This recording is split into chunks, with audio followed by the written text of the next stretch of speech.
Tidak semua kekayaan datang membawa kebahagiaan. Ada yang datang bersama bisikan di malam hari. Ada yang dibayar bukan dengan uang, melainkan dengan darah, kewarasan, dan nyawa orang terdekat. Di kaki Gunung Sumbing, satu keluarga pernah hidup sederhana. Lalu mereka mengenal pesugihan. Dan sejak itu, kehancuran datang satu persatu. Gunung Sumbing selalu terlihat tenang dari kejauhan. Hijau, megah, dan seolah menjaga rahasia yang tak pernah tertulis di peta. Bagi warga sekitar, gunung ini bukan sekadar alam. Ia dipercaya sebagai tempat bersemayam makhluk gaib yang menagih janji tanpa ampun. Kisah ini bukan legenda lama. Ini cerita tentang satu keluarga biasa yang tergoda jalan pintas menuju kekayaan dan harus membayar harga yang tidak pernah mereka bayangkan.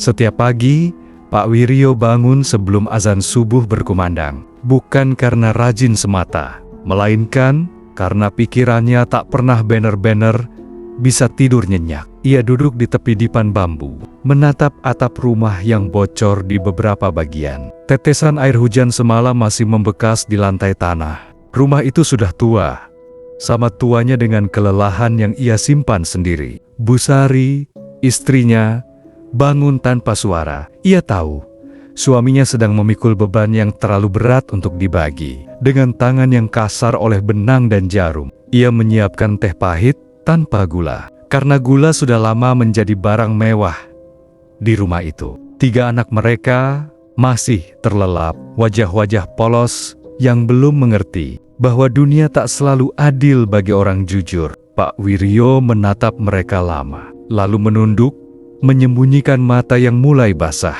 Ladang yang ia garap semakin hari semakin kejam. Pupuk mahal, hujan tak menentu, dan panen yang sering gagal membuat utang menumpuk. Nama Pak Wiryo mulai sering dipanggil dalam nada tinggi oleh orang-orang yang dulu meminjamkan uang dengan senyum ramah. Setiap sore, setelah pulang dari ladang, Pak Wiryo duduk di batu besar di belakang rumah. Dari sana, Gunung Sumbing terlihat jelas, megah, diam, seolah memperhatikan setiap keluh kesah manusia di bawahnya. Ia sering berbicara sendiri di sana, bukan doa, bukan pula keluhan, lebih seperti percakapan dengan nasib. Kalau memang ada jalan lain, bisiknya suatu sore dengan suara yang hampir tak terdengar. Bu Sari mulai merasakan perubahan. Suaminya lebih pendiam, tatapannya kosong, seolah mencari sesuatu yang tak terlihat. Ia sering pulang larut malam dengan alasan lelah. Padahal kelelahan itu bukan berasal dari tubuhnya. Anak sulung mereka pernah bertanya, "Pak, kita kapan punya rumah bagus seperti yang lain?" Pertanyaan polos itu menghantam lebih keras daripada makian para penagih utang. Malam itu, Pak Wiryo menangis sendirian di sudut rumah, di bawah cahaya lampu minyak yang redup. Tangis yang tak bersuara, tangis lelaki yang merasa gagal melindungi keluarganya. Dan di saat hatinya paling rapuh, datanglah cerita-cerita yang seharusnya tak pernah ia dengar.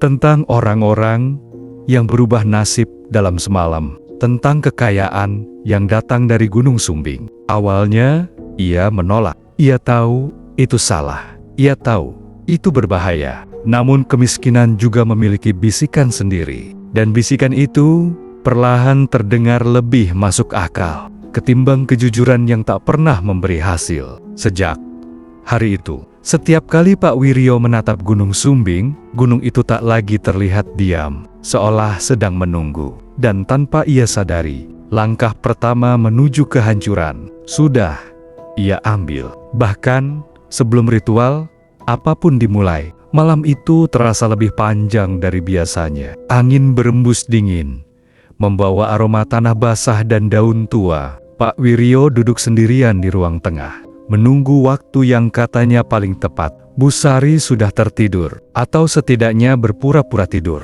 Ia sempat melihat suaminya menyiapkan sesuatu di kain hitam, sesajen kecil, kembang layu, dan uang receh yang dibungkus rapi. Tak satu pun dijelaskan. Saat jam dinding berdetak pelan, melewati tengah malam, Pak Wiryo berdiri. Tangannya gemetar. bukan karena dingin, tapi karena rasa takut yang tak berani ia akui. Ia melangkah keluar rumah tanpa pamit. Langkahnya berat, seolah setiap jejak meninggalkan potongan nurani. Jalan setapak menuju kaki Gunung Sumbing, gelap dan sunyi. Tak ada suara binatang, tak ada cahaya bulan. Semakin dekat ke lokasi yang disebutkan, dadanya semakin sesak. Pikirannya dipenuhi wajah anak-anaknya. Dan justru karena itulah, ia terus melangkah.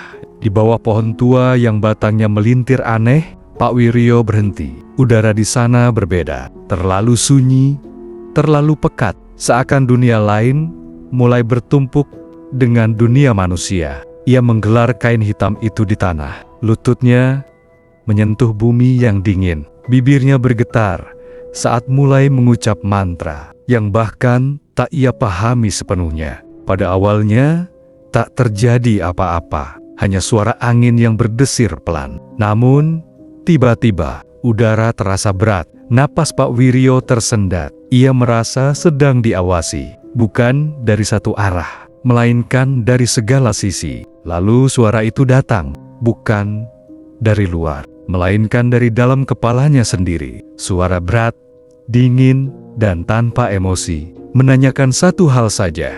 Apa yang kau berikan sebagai gantinya? Pak Wiryo ingin mundur, ingin berlari, namun tubuhnya tak mau bergerak. Air matanya jatuh ke tanah. Dengan suara nyaris tak terdengar, ia menyebut satu janji. Janji yang bahkan belum sepenuhnya ia pahami. Saat itulah angin berhenti. Sunyi total. Lalu rasa dingin menjalar dari kaki hingga kepala. Ia merasakan sesuatu menyentuh bahunya. Bukan tangan manusia. Dingin.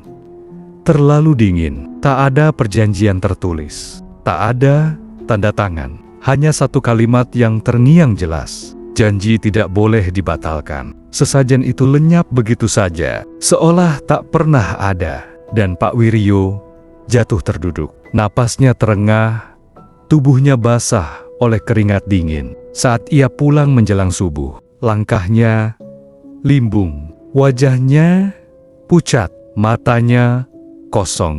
Bu Sari terbangun dan menatapnya lama. Ia ingin bertanya, namun nalurinya mengatakan, ada kebenaran yang terlalu menakutkan untuk didengar. Di balik Gunung Sumbing, matahari mulai terbit perlahan. Cahaya keemasan menyinari desa. Namun bagi Pak Wiryo, sejak malam itu, terang dan gelap tak lagi punya batas. Karena satu keputusan, satu langkah di tengah malam, telah mengikat seluruh keluarganya pada janji yang tidak mengenal ampun. Perubahan itu datang terlalu cepat, seolah dunia tiba-tiba berbalik arah, tanpa aba-aba. Pagi pertama setelah ritual, Pak Wiryo terbangun dengan jantung berdebar. Ia mengira malam itu hanya mimpi buruk, namun ketika ia membuka pintu rumah, ia menemukan seseorang telah menunggunya. Seorang tengkulak datang membawa uang, banyak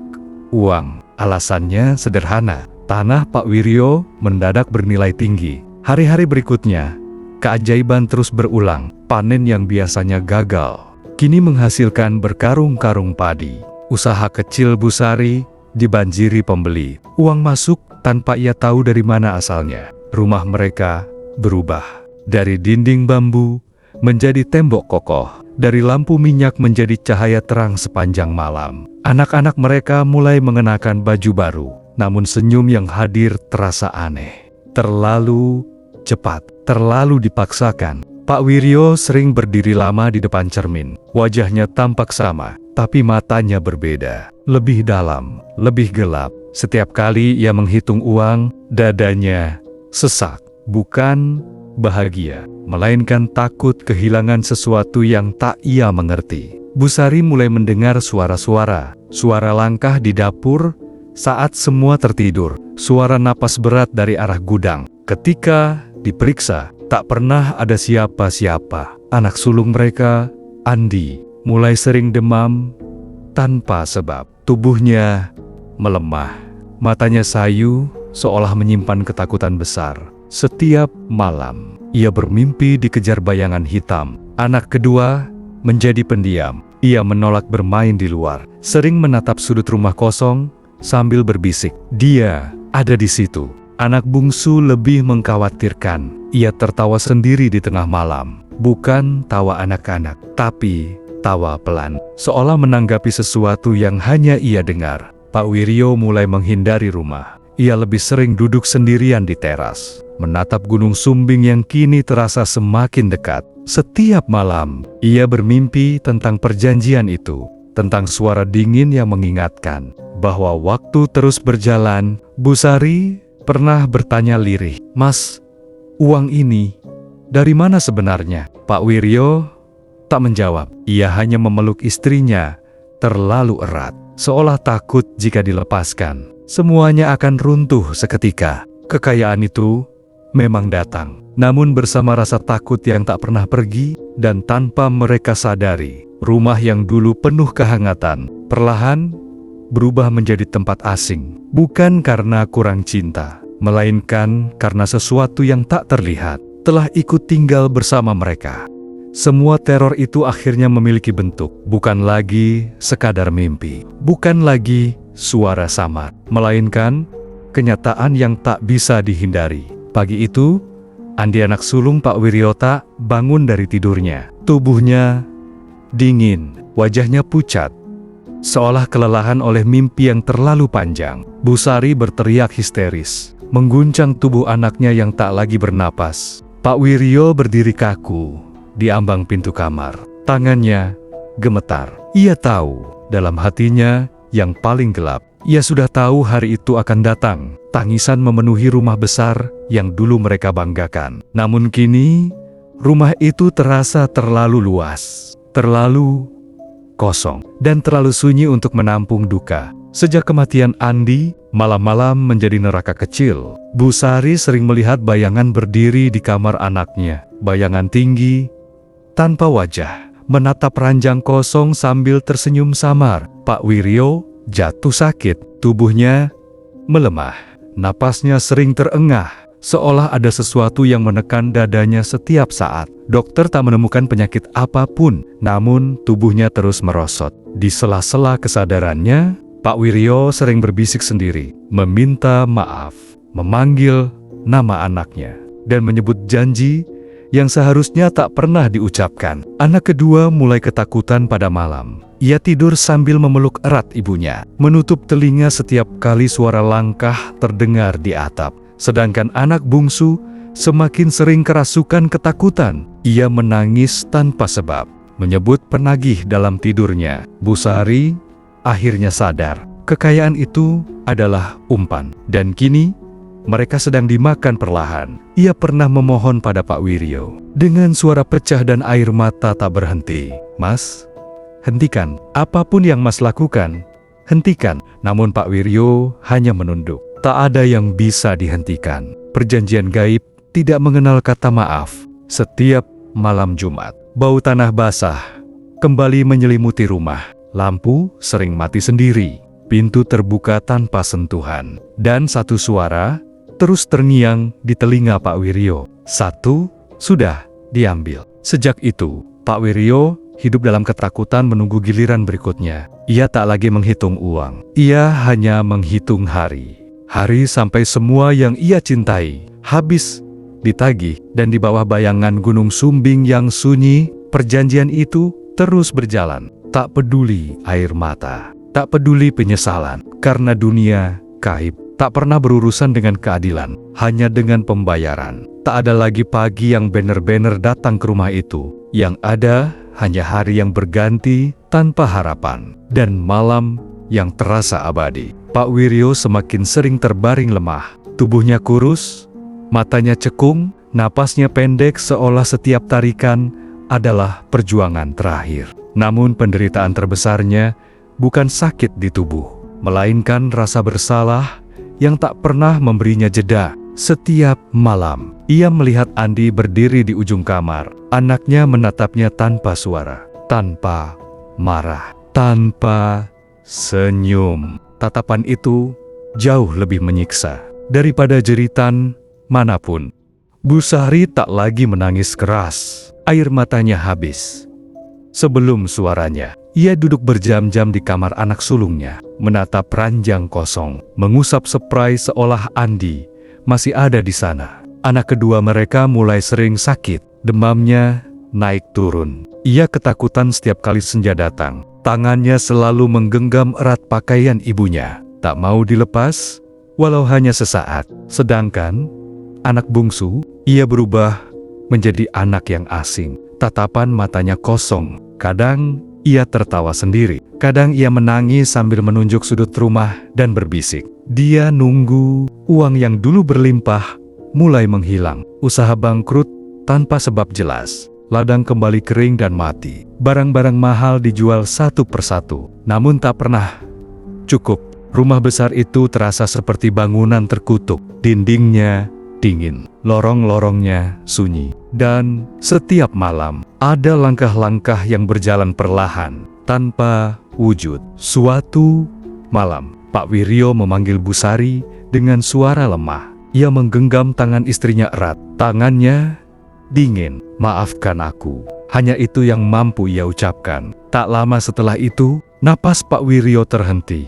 Matanya terbuka lebar. Wajahnya membeku dalam ketakutan. Yang tak sempat ia ceritakan, Bu Sari menjerit. Jeritan yang memecah sunyi rumah itu. Namun, tak ada yang datang menolong. Karena sebagian warga sudah lama menghindar. Mereka tahu ada sesuatu yang salah dengan keluarga ini. Setelah kematian Pak Wiryo, semuanya benar-benar runtuh. Bu Sari kehilangan kewarasannya. Ia sering berbicara sendiri, memanggil nama suaminya dan anaknya yang telah pergi. Anak-anak yang tersisa akhirnya dibawa keluarga jauh. Rumah itu ditinggalkan, dikunci, dan dibiarkan kosong. Kini, rumah besar di kaki Gunung Sumbing itu berdiri tanpa penghuni. Rumput liar tumbuh tinggi di halamannya. Pintu kayunya lapuk. Namun, orang-orang berkata, pada malam tertentu, lampu di dalamnya menyala sendiri, dan terdengar suara tangisan yang tak pernah benar-benar pergi. Karena perjanjian gaib itu memang telah lunas. Bukan dengan uang, bukan dengan emas, melainkan dengan satu keluarga yang hancur total. Waktu berlalu, namun rumah itu tak pernah benar-benar menjadi kosong. Rumah besar di kaki Gunung Sumbing kini berdiri seperti bangkai masa lalu. Catnya mengelupas, atapnya bocor. Namun aura dingin di sekitarnya justru semakin terasa. Tak ada anak-anak yang berani bermain di dekatnya. Tak ada warga yang mau melewati jalan itu saat senja. Bahkan burung pun jarang hinggap di pepohonan sekitarnya. Orang-orang yang dulu iri pada kekayaan Pak Wiryo, kini hanya bisa menunduk jika melewati tempat itu. Karena mereka tahu yang tersisa bukan kemewahan, melainkan harga yang terlalu mahal. Bu Sari akhirnya ditemukan tinggal di rumah saudara jauh. Tubuhnya kurus, matanya kosong. Ia sering memanggil nama suami dan anaknya dalam tidur. Kadang menangis tanpa suara, kadang tertawa tanpa sebab. Setiap kali mendengar nama Gunung Sumbing disebut, tubuhnya gemetar. Ia memeluk dirinya sendiri, seolah mencoba melindungi sesuatu yang sudah lama hilang. Anak-anak yang tersisa tumbuh dengan luka yang tak terlihat. Mereka hidup, namun sebagian jiwa mereka tertinggal di rumah itu. Malam masih menjadi musuh. Sunyi masih terasa menakutkan. Dan yang paling mengerikan, perjanjian itu tidak benar-benar berakhir. Beberapa warga mengaku, pada malam tertentu, terlihat seorang lelaki duduk di teras rumah kosong itu. Kepalanya tertunduk, tubuhnya kurus, wajahnya tak jelas. Ada pula yang mendengar suara seorang anak memanggil lirih, "Pak!" Dari dalam rumah yang sudah lama terkunci, Gunung Sumbing tetap berdiri megah. Diam, tak pernah bicara, namun seolah menyimpan semua janji yang pernah diucapkan manusia. Dalam keputusasaan mereka, kisah keluarga Pak Wiryo akhirnya menjadi larangan tak tertulis. Orang tua menakut-nakuti anak-anaknya dengan cerita itu, bukan untuk membuat mereka takut pada makhluk gaib, melainkan pada keserakahan manusia sendiri. Karena pesugihan tidak pernah benar-benar memberi, ia hanya meminjamkan,